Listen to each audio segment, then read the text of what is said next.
আসসালামু আলাইকুম এভরিওয়ান। আজকে আমি দুপুরে রান্নার আয়োজন করেছি। এখানে ডিমের দো পেঁয়াজা। এখানে যে ডিমগুলোকে আমি পেঁয়াজ দিয়ে ভালো করে ভেজে নিয়েছি। তারপরে এখানে টুকরো করে কেটে তারপরে মশলা কষিয়ে তারপরে তাতে দিয়ে দিয়েছি।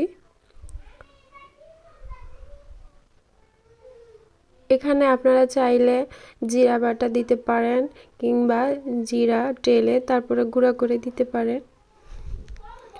এটা খেতে খুবই ভালো লাগে। যারা ডিম ভাজা খেতে চায় না তারা চাইলে এভাবে করে নিতে পারে। আর এখানে আমি করেছি লাউ শাক ভাজি আলু দিয়ে। এটা খেতে আমার খুবই ভালো লাগে। লাউ শাক ভাজি কার কার পছন্দ বলবেন।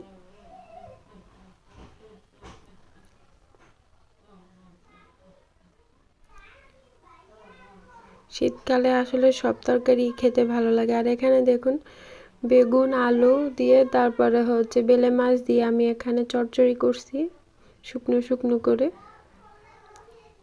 কালারটা দেখুন কত সুন্দর হয়েছে।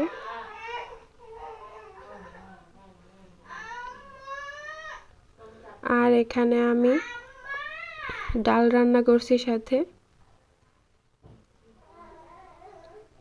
তো আজকের আয়োজন এ পর্যন্তই। সবাই ভালো থাকবেন, সুস্থ থাকবেন। আল্লাহ হাফেজ।